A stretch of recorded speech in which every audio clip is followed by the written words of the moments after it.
Hello, அஸ்ஸலாமு அலைக்கும். இன்றைக்கி நாம் ஒரு ஸ்பெஷலான ஐட்டம் செய்ய போகிறோம். அது வந்து மட்டன் ஊறுகாய் செய்ய போகிறோம். அதை எப்படி செய்கிறது அப்படின்னு சொல்லிட்டு நான் உங்களுக்கு காட்டுறேன். அதுக்கு முன்னாடி நான் ஒரு சின்ன விஷயம் சொல்லிக்கிறேன். உன்னை பற்றிய மற்றவர் அபிப்பிராயங்கள் வெறும் காலி அபிப்பிராயங்கள். உன்னை பற்றிய உன் அபிப்பிராயங்கள் உன் வெற்றி மாளிகையின் அஸ்திவாரங்கள். ஓகே, இப்போ நம்ம ஊறுகாய் எப்படி செய்கிறது, மட்டன் ஊறுகாய் எப்படி செய்கிறது அப்படின்னு சொல்லிட்டு நான் உங்களுக்கு காட்டுறேன். முதல்ல இதுக்கு ஒரு பவுடர் தயாரிச்சுக்கணும், மசாலா பவுடரு. அது என்னென்ன செய்கிறது அப்படின்னு சொல்லிட்டு நான் அதுக்கு இங்கே பாருங்கள், 1 டீஸ்பூன் ஜீரகம், முழு ஜீரகம் எடுத்திருக்கேன். அது 1 டீஸ்பூன். அப்புறம் 1/2 டீஸ்பூன் மிளகு, முழு மிளகு தான் எடுத்திருக்கேன். 2 பட்டை பாருங்கள், இது 2 பட்டை. அப்புறமா 12 கிராம்பு.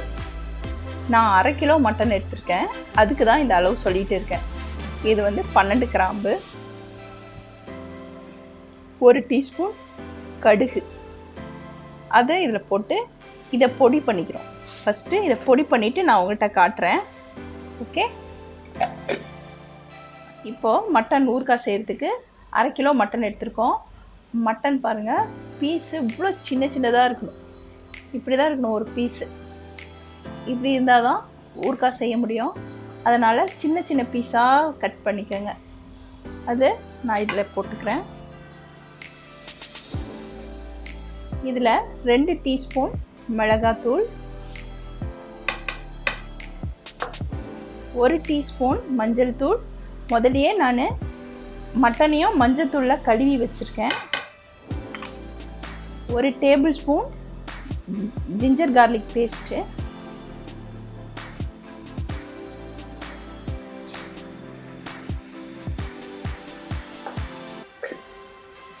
அப்புறம் நம்ம அரைச்சோம்ல முதல்ல ஒரு பொடி, அந்த பொடியையும் இதில் போட்டுக்கணும். எல்லாத்தையும் போட்டு மிக்ஸ் பண்ணி ஒரு 1 மணி நேரம் ஃப்ரிட்ஜில் ஊற வச்சுடணும். 2 டீஸ்பூன் உப்பு போட்டுக்கணும். நீங்கள் அப்புறமா உங்களுக்கு எவ்வளோ தேவையோ பார்த்துக்கிட்டு நீங்கள் போட்டுக்கலாம். இப்போ 2 டீஸ்பூன் போட்டு நல்லா பிசைஞ்சிட்டு ஒரு 1 மணி நேரம் ஃப்ரிட்ஜில் வச்சு ஊற விடுங்க. நான் இப்போ 1 மணி நேரம் ஆன பின்னாடி உங்களுக்கு காட்டுறேன்.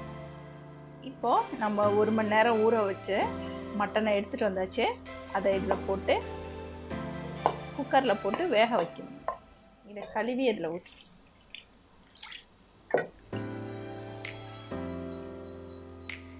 கொஞ்சமாக தண்ணி ஊற்றி வேக வைங்க. நிறையா ஊற்றிட வேண்டாம், போதும் மதி. இது ஒரு 10 விசில் விட்டுட்டு நான் உங்கள்கிட்ட காமிக்கிறேன். நாம் இப்போது இந்த ஊறுகாவை தாளிக்கிறோம். அதுக்கு என்னென்ன பொருள் தேவைன்னு சொல்லிட்டு நான் உங்கள்கிட்ட சொல்லிடுறேன். 1 டீஸ்பூன் ஜீரகம், 1 டீஸ்பூன் கடுகு உளுத்தம்பருப்பு. அப்புறமா இந்த மாதிரி பூண்டு, நான் 3 பூண்டு உரித்து வச்சுருக்கேன். பாருங்கள், இது பெருசு பூண்டு. இந்த பூண்டு நான் 3 உரிச்சிருக்கேன். அதில் வந்து பெரிய பல்லாக இருக்கிறது எல்லாத்தையும் மிக்சியில் போட்டு க்ரஷ் பண்ணிக்க போகிறேன். சின்னதாக இருக்கிறது ஒரு 10 பல்லு மட்டும் சும்மா எண்ணெயில் வணக்கிக்கலாம் அப்படின்னு சொல்லிட்டு அப்படியே வச்சுருக்கேன். இதையும் வணக்க தான் போகிறோம், ஆனால் வந்து பெருசாக இருக்கிறதுனால நம்ம இதை க்ரஷ் பண்ணிவிட்டு அரைக்கிறோம். இதை முழுசாகவே இப்படி போட்டுக்கிறோம். நம்ம ஊறுகாயில் இப்படி முழுசாக இருந்துச்சுன்னா ரொம்ப நல்லாயிருக்கும். அதுக்காக நான் இப்படி போட்டுக்கிறேன். இது கருவேப்பிலை ஒரு கொத்து, இதையும் போட்டு நம்ம தாளிச்சுக்கிறோம். நான் தாளிக்கும் போது எப்படி தாளிக்கிறேன்னு சொல்லிட்டு காமிக்கிறேன். நாம் தாளிப்பில் எலுமிச்சம்பழம் சேர்க்கணும். அதுக்கு வந்து இங்கே பாருங்கள், இந்த சைஸ் பார்த்துக்கோங்க, எவ்வளோ பெரிய சைஸாக இருக்குல்ல.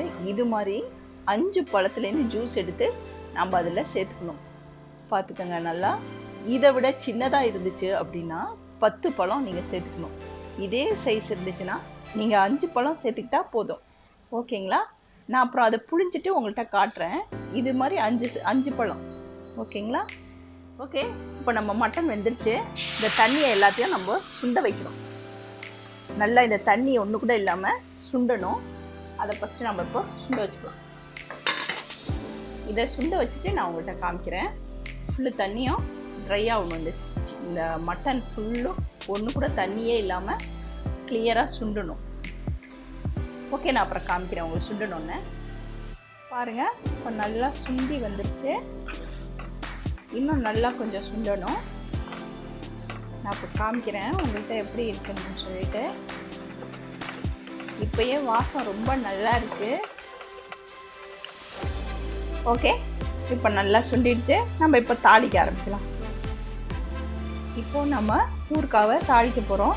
இதுக்கு 1/4 லிட்டர் எண்ணெய் சேர்த்துக்கிறேன். நல்லெண்ணெய் எடுத்துருக்கேன்.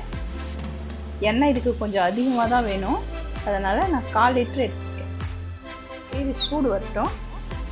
நம்ம 1 டீஸ்பூன் ஜீரகம்,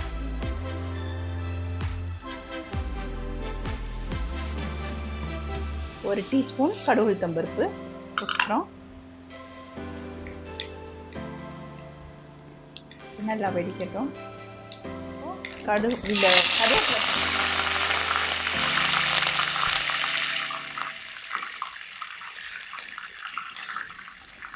அப்புறம் இந்த சின்ன பூண்டு எடுத்து வச்சோம்ல, அந்த சின்ன பூண்டை போட்டுக்கிறோம்.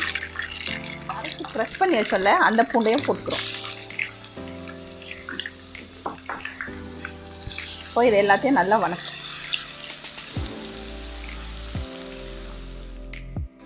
இந்த பூண்டு நல்லா இப்போ செவந்துருச்சு. இப்போ நம்ம இந்த மட்டனை போட்டுக்கலாம். ஒரு 5 நிமிஷம் நல்லா வணங்கணும். இதில் மட்டன் நல்லா இதில் 5 நிமிஷம் வணங்கணும்.